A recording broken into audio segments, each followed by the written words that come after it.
This student went from earning £27,000 a year, working 16-hour days, to landing a £58,000 SDR role in less than 3 months. He had no degree, no formal sales experience, and it was the same person with the same background, but just a completely different position. And here's exactly what we changed. The biggest single thing that we changed wasn't his CV.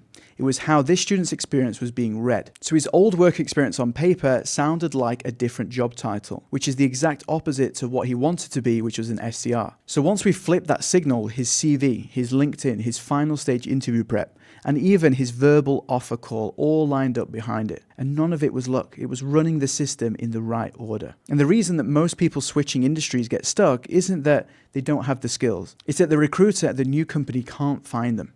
And hiring managers, they spend about 6 seconds scanning a CV before they decide whether you're worth a phone screen. And in those 6 seconds, they're scanning for one specific thing. Does this person sound like a future contributor in this industry? Or do they sound like somebody trying to sell themselves into the role that they don't fit in? So let me show you what we did with Elamaran in week 1. So when Elamaran first came to me, he was 21, he was an apprentice at BNP Paribas, working 12 to 16-hour days.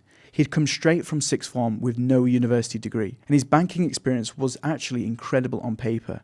Strong contribution at a top firm. He trained people before himself, but the way it was written, it sounded like he was like an internal operator, which is like the complete opposite of what an SDR hiring manager wants to see. So the work wasn't, to fill the CRM gap or invent fake sales experience. The work was to flip the signal first, and then everything else lines up behind it. So step 1 is repositioning. So most people, when they're switching industries, they write their CV summary about what they've done, their old role, their old responsibilities, and their old proudest achievements. And the problem with that is that your CV summary is just being read by a hiring manager who wants to see somebody who fits their role, not yours. So the new way is to write your positioning around the role you want, not the role you came from.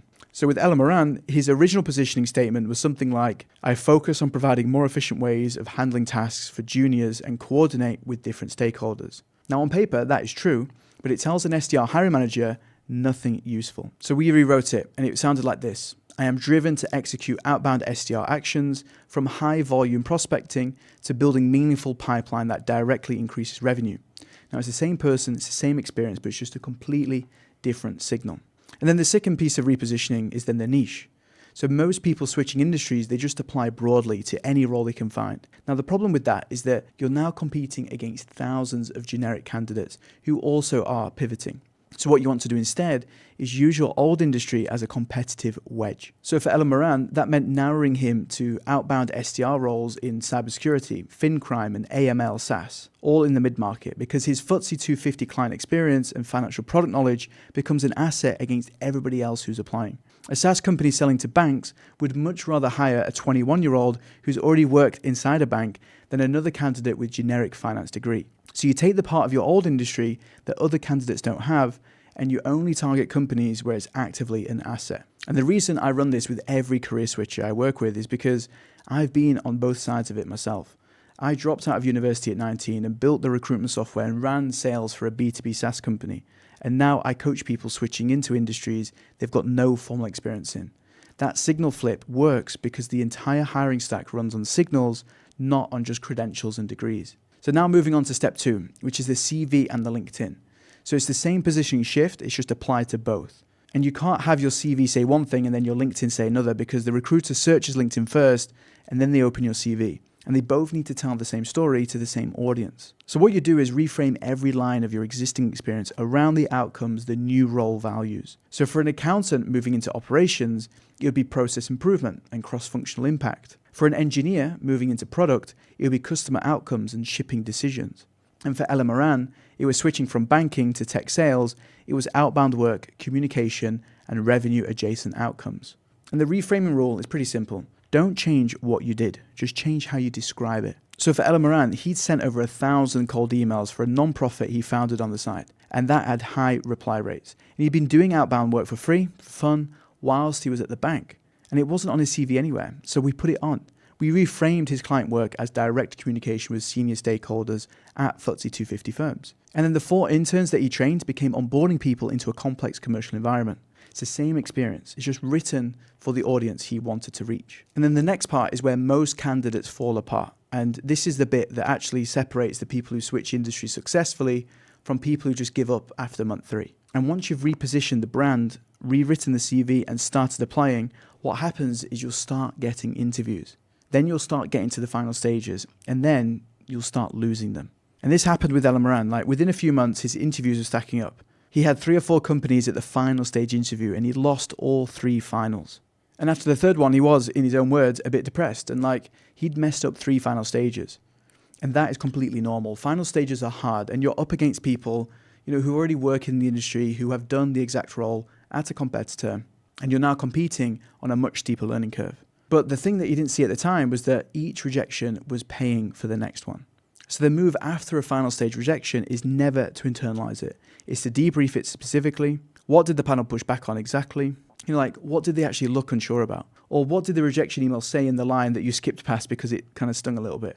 Every single piece of feedback goes straight into the prep for the next round. So for Elamaran, after a certain company interview, the feedback was that his presentation was too content heavy and his articulation under pressure needed a bit of work. Both of those went into the next round for the other 2 companies that he had interviews for. So we prepped him for all the different aspects of an SDR interview. And that final stage interview is with an SDR manager, the CRO, and the COO. And they all looked at different things. So by the time that he walked into that final stage interview at the company that got him the offer, he genuinely knew what he was being assessed on. And the 3 sales managers in the room afterwards, they told him that they were really, really impressed with his product knowledge and his answers. And he said it himself that from all those 3 experiences, it was just practice. And by the next one, he knew exactly what expected of him.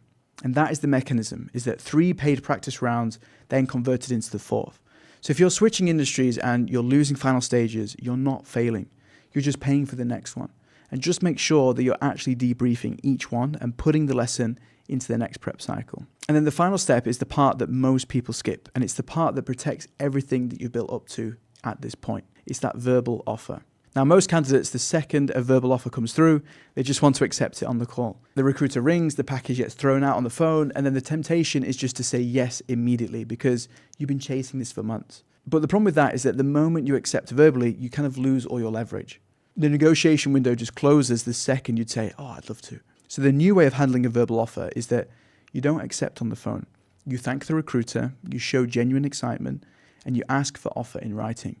And then you give yourself a reason to delay just slightly, like family discussion or want to review the package properly. Anything that just buys you that 24 hours. So for Elamaran, the verbal offer came through on a Friday morning. The recruiter said that the formal package call was scheduled for Monday.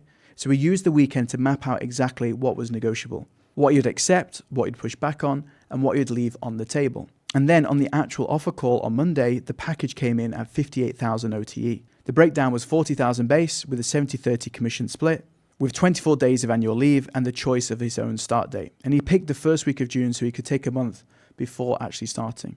And that took him from £27,000 at the bank to 58,000 OTE. That's a 110% pay rise. And from an apprentice straight out of sixth form to an SDR at a tech company, and bearing in mind, that's an apprentice straight out of sixth form without a degree into an SDR at a tech company that most people would consider as a competitive hire. Now, if there's a competing process you're still in when the offer lands, the right move is a clean professional withdrawal. Something like, after further reflection on role, scope, team, and long-term fit, I've decided to withdraw. You don't badmouth them. Recruiters in the same industry, they talk to each other constantly. So that's the playbook. The signal flip in step 1 is the biggest single thing.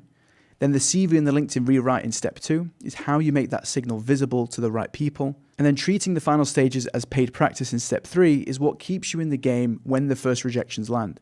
And then the verbal offer discipline in step 4 is what stops you from giving up the package right at the first line. Now, the thing that makes this repeatable isn't luck and it isn't work ethic.